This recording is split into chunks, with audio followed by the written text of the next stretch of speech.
మీరు ఒక విడ్డూరంగా ఉంది. పుష్ప వదిలేస్తారంట, దేవరా వదిలేస్తారంట, ఇప్పుడు రేపు రాబోయే కల్కి వదిలేస్తారంట, ఏదది మన భారతి 2 వదిలేస్తారంట, అన్నీ వదిలేస్తారు మొత్తం. ఆల్మోస్ట్ రామ్ చరణ్ గారి సినిమా, గేమ్, అన్ని సినిమాలు వదిలేసి తక్కువ పర్సంటేజ్ కావాలంట. ఎగ్జిబిటర్స్ అసోసియేషన్ ఒకటి పెట్టారు. నైజాం ఎగ్జిబిటర్స్ అసోసియేషన్ కూడా వాళ్ళు రికగ్నైజ్డ్ బాడీ కాదు, నాన్ రికగ్నైజ్డ్ బాడీ. అంటే తెలంగాణకి ఛాంబర్ ఉంది, ఛాంబర్లో అందరూ ఉన్నారు. అలాగే ఏపీ ఫిల్మ్ ఛాంబర్ ఉంది, తెలుగు ప్రొడ్యూసర్ కౌన్సిల్ ఉంది. ఇవన్నీ కలిపి ఒక జాయింట్ కమిటీ ఉంటుంది. ఎవరికైనా ఏమైనా ప్రాబ్లమ్స్ ఉంటే మాట్లాడుకుంటాం. ఓకే, అసోసియేషన్ అనేది వాళ్ళు సపరేట్గా పెట్టుకున్నారు. అయితే వాళ్ళు సపరేట్గా పెట్టుకొని ఈరోజు కాదు, అది ఎప్పటి నుంచో పోరాడుతున్నారు. అయితే నేనేమంటున్నానంటే తెలంగాణలో సినిమా డిస్ట్రిబ్యూటర్గా శిరీష్ గారు, దిల్ రాజు గారు ఉన్నారు. అంటే శిరీష్ అంటే ఇద్దరు ఒకటే. అక్కడ సునీల్ గారు ఉన్నారు. 2 ఆఫీసులోనే ఇప్పుడు కొత్తగా 3 ఆఫీస్ పుట్టింది, మైత్రి ఆఫీస్. ఈ 3 ఆఫీసులే సినిమాలు ఇవ్వాలి. కంటెంట్ సినిమా వేయాల్సింది ఎవరు? ఎగ్జిబిటర్లు. సగం లీజు వీళ్ళకు ఉన్నాయి, సగం లీజు వాళ్ళకు ఉన్నాయి, కొన్ని లీజులు చిన్న చిన్న వాళ్ళకు ఉన్నాయి. మీది ఎక్కడ ఓనర్లు పుట్టుకొచ్చారు? ఓనర్లు ఎక్కడున్నారు? మొత్తం టోటల్గా థియేటర్లు అన్నింటిలో ఒకటి మల్టీప్లెక్సర్, ఒకటి వచ్చి 35% మల్టీప్లెక్స్, 30% వచ్చి శిరీష్ గారు, 30% వచ్చి సునీల్ గారు. మేబీ అటు ఇటు పర్సెంట్లు తక్కువ అవచ్చు. ఒక 5% 10% ఓనర్స్ ఉన్నారు. ఈ ఓనర్స్ అసోసియేషన్ ఎలా రన్ అవుతుంది? ఎక్కడ ఒప్పుకుంటారు? మేమేమంటున్నామంటే మీరు ఒక విడ్డూరంగా ఉంది. పుష్ప వదిలేస్తారంట, దేవరా వదిలేస్తారంట, ఇప్పుడు రేపు రాబోయే కల్కి వదిలేస్తారంట, ఏదది మన భారతి 2 వదిలేస్తారంట, అన్నీ వదిలేస్తారు మొత్తం. ఆల్మోస్ట్ రామ్ చరణ్ గారి సినిమా, గేమ్, అన్ని సినిమాలు వదిలేసి తక్కువ పర్సంటేజ్ కావాలంట. అసలు తీసేస్తే ఏముందయ్యా సినిమాలు? ఇంకా అయ్యే కదా సినిమాలు ఉండేవి. అంటే మీరు విడ్డూరంగా ఉంది. ఇటు శిరీష్ గారికి మీరు చెడ్డ అవ్వకూడదు, సునీల్ గారికి చెడ్డ అవ్వకూడదు. సార్ మేము అసోసియేషన్ పెట్టాం, మేము ప్రెస్ మీట్ పెట్టాం, ప్రెస్ వాళ్ళకి మేము చెప్పాము, చూసారా ఎంత చక్కగా చెప్పాము అన్నట్టు ఉంది ఇది కదా. మీరు పర్సంటేజ్ అడగాలనుకుంటే అన్ని సినిమాలకి పర్సంటేజ్ అడగండి. ఆ పర్సంటేజ్ సినిమాలు వాళ్ళు ఒప్పుకుంటారా ఒప్పుకోరా? ఎగ్జిబిట్ ఆల్రెడీ మీరు ఎన్నోసార్లు చెప్తున్నారు, ఛాంబర్లో కూడా యాక్సెప్ట్ చేయాలా లేదని ఆలోచిస్తారు తప్ప సగం సినిమాలు తీసి సగం సినిమాలు తీయడం అనేది కరెక్ట్ కాదు. పెద్దవాళ్ళు రెంట్లు అడుగుతున్నారు, మిడిల్ ఫ్యామిలీస్ వచ్చి పర్సంటేజ్ అడుగుతున్నారు, చిన్నవాళ్ళు పర్సంటేజ్ అడుగుతున్నారు. పర్సంటేజ్ కూడా కాదు, మాకు అసలు క్యూబ్ డబ్బులు కూడా ఇవ్వట్లేదు. ఆ పరిస్థితుల్లో ఎగ్జిబిటర్స్ ఉన్నారు. ఇప్పుడు ఇక్కడ దాన్ని మనం పట్టుకొని మీరు ఎవరి కోసం, స్వభావం కోసం ఈ మీటింగ్లు పెడుతున్నారు, ఎవరి అండ్ల కోసం మీటింగ్ పెడుతున్నారు, ఎవరి అసోసియేషన్. మీరు ఈ సినిమాలు తీసేసి ఇది మీకు అనిపిస్తుందా? మంచి అనిపిస్తుందా? సినిమాలు అన్నీ తీసి మీరు మా పర్సంటేజ్ ఇవ్వండి అని ఆ పర్సంటేజ్ సిస్టమ్ పెడితే ఎందుకు ఒప్పుకుంటారు? ఏం ఒప్పుకుంటారు? అంటే ఆ సినిమాలకు రెంట్లు వేస్తారా? అంటే వాళ్ళకున్న స్పెషల్ ఏంటి? దీంట్లో ఏం లేని స్పెషల్ ఒక్కసారి దానికి చాలా గమనించాలి. అంటే ఇది 16వ తారీఖు థియేటర్ బంద్ అని పెట్టారు. ఏ థియేటర్ బంద్ ఉన్నాయి ఒక్కసారి చెప్పండి. ఇవాళ 22వ తారీఖు. మీరు కావాలంటే ఆన్లైన్లో కొట్టండి, all tickets is running, theatres is running. అంటే మీరు ఇచ్చింది ఫేక్ న్యూస్. మా నిర్మాతను నాశనం చేస్తారు. మా నిర్మాత ప్రేక్షకుడు ఏమనుకుంటున్నాడు? సినిమాలు లేవు, సినిమాలు బంద్ అయిపోయి అనుకుంటున్నారు సోషల్ మీడియాలో. తీరామో సినిమాలు ఉన్నాయి అంటే నష్టం పెట్టింది సినిమా నిర్మాతని. మీకు మామూలుగా మీకు ఏంటంటే ఏదో వచ్చి మీరు పెట్టాలనుకొని మీకు ఏంటంటే తెలంగాణలో పదవి లేదని పదవి పెట్టారా? దేనికోసం పెట్టారు మీరు? ఒక్కసారి ఆలోచించండి, మీ అంతరాత్మకు ఆలోచించండి. ఈ సినిమాలు అన్నీ తీసేసి పర్సంటేజ్ సిస్టమ్ మాట్లాడడం కరెక్టా? మొత్తం సినిమాల కోసం మాట్లాడదామంటే మీరు రండి, తెలంగాణ ఛాంబర్ రండి, ఆంధ్ర ఛాంబర్, అందరూ జాయింట్ మీటింగ్లో పెట్టి ఇది మాట్లాడుతూనే ఉన్న 3-4 సంవత్సరాలు బట్టి. ఆ 3-4 సంవత్సరాలు బట్టి శిరీష్ గారు ఒప్పుకోలేదు. శిరీష్ గారు ఒప్పుకుంటే మన సునీల్ గారు ఒప్పుకోరు. సునీల్ గారు ఒప్పుకుంటే అక్కడ అలంకార్ ప్రసాద్ ఒప్పుకోరు. అలంకార్ ప్రసాద్ ఒప్పుకుంటే ప్రొడ్యూసర్లు ఒప్పుకోరు. ఇది రోజుకి జరుగుతుంది. ఈ తంతులో క్యూబుల్ని ఈయోపోల కోసం మనం 10 సంవత్సరాలు బట్టి పోరాడుతున్నాం, 14 సంవత్సరాలు బట్టి. అది కూడా అదే పరిస్థితి జరుగుతుంది. కనుక ఒక ఐకమత్యం అనేది ఉండాలి. మీరు 5% మందిని యూనియన్ పెట్టుకొని 5% మాత్రమే బయటకు ఉన్నాయి థియేటర్లో. మెజార్టీ పీపుల్ వీళ్ళే ఉన్నారు లీజ్కి. కాదని చెప్పమన్నాడు వచ్చి. ఎన్ని థియేటర్లు ఉన్నాయి వీళ్ళందరికీ? కనుక అది కూడా మీరు ఈ విధంగా బయటకు తీసుకొచ్చి మొత్తం ఇండస్ట్రీనే మూసేసినట్టు, ఇండస్ట్రీ ఏదో చేసినట్టు. ఇప్పుడు సోషల్ మీడియా కూడా కొంచెం ఖాళీగా ఉంది, ఎందుకంటే ఎలక్షన్ అయిపోయింది కాబట్టి కొంచెం ఖాళీగా ఉంది. కాబట్టి సోషల్ మీడియాలో మొత్తం టోటల్ సినిమా వాళ్ళంటే కొంచెం హైప్ ఉంది కాబట్టి కొడుతూనే ఉన్నారు. ఓకే, నేను మంచిదైతే మీరు కొట్టండి, తప్పలేదు. కానీ దీంట్లో ఎక్కడైనా న్యాయం ఉందా, ఎక్కడ అన్యాయం ఉందా ఒక్కసారి ఆలోచించండి. ఆలోచించి నిర్ణయం తీసుకోండి. నేను అది కనుక ఇది 100% తెలంగాణ ఛాంబర్ ఖండించింది, ఏపీ ఛాంబర్ ఖండించింది, ప్రొడ్యూసర్ కౌన్సిల్ కూడా ఖండించింది.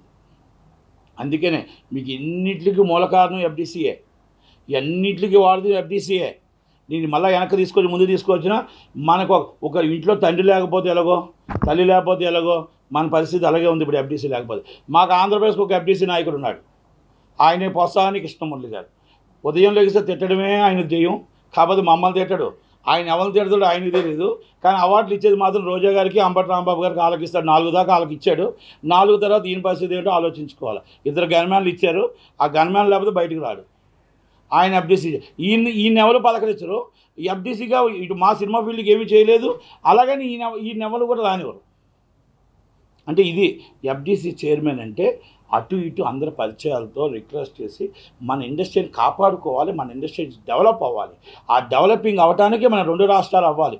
రేపు జూన్ 4 తర్వాత ఎఫ్డీసీ చైర్మన్గా సినీ ఇండస్ట్రీకి సంబంధించిన ఏపీలో సినీ ఇండస్ట్రీకి సంబంధించిన వ్యక్తులే వస్తున్నారు. సినీ ఇండస్ట్రీలో మొత్తం టోటల్గా రంగరంగ వైభవంగా స్టూడియోలు కానీ ఇంకోటి కానీ ఏపీలో జరుగుతున్నాయి. సినీ ఇండస్ట్రీకి మళ్ళా ఒక తరం వస్తుంది కనుక సినిమా ఇండస్ట్రీకి సంబంధించిన వాళ్ళు ఎఫ్డీసీ చైర్మన్ ఉంటారు. ఇది లోకేష్ గారు, చంద్రబాబు నాయుడు గారు, పవన్ కళ్యాణ్ గారు మాట ఇచ్చారు. ఆ మాట ప్రకారం వాళ్ళు నిలబెట్టుకుంటారు. రూపాయలు గవర్నమెంట్ ఏదైతే ఆ రేటే ఉంటాయి. మరి ఈ బెనిఫిట్స్ వల్ల మరి ఎగ్జిబిట్లో తెలుసుకోగలగాలి, గవర్నమెంట్ కూడా తెలుసుకోగలగాలి, కమిషనర్ ఆఫ్ పోలీస్ గారు తెలుసుకోగలగాలి, అక్కడ ఎవరైతే జిల్లా కలెక్టర్ గారు తెలుసుకోగలగాలి. అంటే ఇవ్వడం వల్ల గవర్నమెంట్ సినీ ఆటోగ్రఫీ మినిస్టర్ కూడా తెలుసుకోగలగాలి. గతంలో జరిగిన పొరపాట్లు ఈ గవర్నమెంట్లో పొరపాటు జరగకుండా సార్ ఎవరో ఫోన్ చేయనియండి, అది న్యాయమా అన్యాయమా చూడండి. న్యాయం కాదు, పలానా నా చుట్టం చేశాడు, నా బంధువు చేశాడు, పలానా నా ఇంటి పేరు ఆయన చేశాడు, నా పక్కన నేను రెడ్డి ఆయన రెడ్డి, నేను కమ్మ ఆయన కమ్మ అంటే మన రాష్ట్రం ఏ రోజుకి బాగుపడదు. అది న్యాయమా అన్యాయమా ఒక్కసారి చూడండి. ఈరోజు జరుగుతున్నాయి ఆంధ్రప్రదేశ్లో అరాచకాలు, అధికార పార్టీ అరాచకం జరుగుతుంటే, ఒక మిషన్స్ మధ్య ఎరగొడుతూ ఉంటే పట్టుకోలేని పరిస్థితుల్లో, కంప్లైంట్లు పెట్టలేని పరిస్థితుల్లో ఉన్నారు పోలీసులు కానీ ఇంకొకరు కానీ. ఈరోజు దొరకలేదు సార్ అంటున్నారు. తలుచుకుంటే మీ పట్టుకునేది అసాధ్యం కాదు, అది పట్టుకోవాలని అసాధ్యం కాదు. కానీ ఇక్కడే కాదు, ప్రతి దిక్కున కూడా ఒక అరాచకం సృష్టిస్తున్నారు. అంటే దానివల్ల ఏంటంటే ఒకరికి న్యాయం చేయడం కోసం ఇంకొకరికి అన్యాయం జరుగుతుంది. మీకు మళ్ళీ దాన్ని ఎందుకు తీసుకొచ్చారంటే ఇలా ఈ సినిమా ఫీల్డ్లో కూడా మీరు దయచేసి రేవంత్ రెడ్డి గారు, కోమటిరెడ్డి వెంకటరెడ్డి గారు, కొన్ని ఇష్యూలు జరిగాయి మొన్న ఇష్యూలు ఏంటంటే అప్పుడప్పుడే మీకు గవర్నమెంట్ వచ్చింది కాబట్టి మీరు తెలిసి జరిగి ఉంటాయి. ఎందుకంటే 500 రూపాయలు 400 రూపాయల రేట్లు అనేది కరెక్ట్ కాదు. 300 రూపాయలు దాటి రేట్ ఇవ్వకండి. పేదవాడు మల్టీప్లెక్స్లో సినిమా చూడాలి, ఎందుకు చూడకూడదు? 100 రూపాయల టికెట్ పెట్టండి, 200 రూపాయల టికెట్ పెట్టండి, 300. పేదవాడికి ఆక్యుపెన్సీ 100 పెట్టండి, ఒక 75 సీట్లని పెట్టండి. పేదవాడు సినిమా చూడకూడదా? పేదవాడు అడుగు పెట్టకూడదా? పేదవాడు ఓట్లు కావాలి, పేదవాడు సీట్లు కావాలి, కానీ పేదవాడు మల్టీప్లెక్స్లో అడుగు పెట్టకూడదు. పలానా రోజు నేను మల్టీప్లెక్స్ చూశాను రోడ్డు మీద నుంచి అని చెప్పాలా? మల్టీప్లెక్స్లో సినిమాకి వెళ్ళకూడదా? ఎందుకు పెట్టరండి? ఒకప్పుడంటే నియంత పాలన జరిగింది, తెలంగాణ నాది అనుకో రాజరిక పాలన చేశారు కేసీఆర్ గారు. మీరైనా సరే ప్రజల పాలన చేయండి సార్, ప్రజల వద్ద పాలన అని చెప్పిన రేవంత్ రెడ్డి గారు నిజంగా మీరు 100 సీట్లో 75 సీట్లో పేదవాడు మల్టీప్లెక్స్కి వెళ్ళే విధంగా 100 రూపాయల టికెట్ పెట్టండి. మీరు ఎక్కువ తక్కువ అని చెప్పట్లేదు, 100 రూపాయలు పెట్టండి, ఎందుకంటే వాళ్ళకి వర్కౌట్ కాదు కాబట్టి. తక్కువ టికెట్లు మీ ఇష్టం, 100 పెడతారా, 500 పెడతారా, 5000 పెడతారా పెట్టుకోండి. కనుక రేవంత్ రెడ్డి గారు అవ్వచ్చు, సినీ ఇండస్ట్రీ అవ్వచ్చు, అందరూ కూడా ఇది కొంతమందికి సంబంధం లేకుండానే సంబంధం వస్తుంది. కనుక ఇవన్నీ కూడా ఆలోచించి నిర్ణయం తీసుకోవాలి. అలాగ ఆలోచించి నిర్ణయం తీసుకోకపోతే చాలా కరెక్ట్ కాదు. జగన్మోహన్ రెడ్డి గారు చేసిన పాలనలాగా 5 రూపాయల టికెట్ పెట్టమని అడగట్లా. జగన్మోహన్ రెడ్డి గారు చేసిన పాలన 35 రూపాయల టికెట్ పెట్టమని అడగట్లా. జగన్మోహన్ రెడ్డి గారు చేసిన పాలనలో రోడ్డు మీద 1/2 కిలోమీటర్ తీసుకొచ్చి నడిపించి వాళ్ళ దండం పెడుతుంటే బయటికి కూడా వీడియోలు బయటికి రిలీజ్ చేసి వాళ్ళని అవమానించారని అడగట్లా.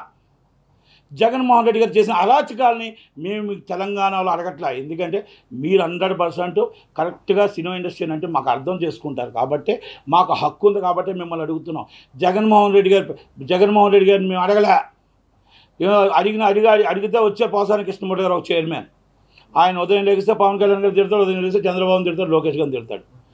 మా సినిమా ఇండస్ట్రీకి ఏం చేశావంటే నేనేమీ చేయలేదు, నేను సినిమా ఇండస్ట్రీ చేయడానికి రాలేదు, తిట్టడానికే నాకు ఈ పోస్ట్ ఇచ్చారని చెప్పాడు.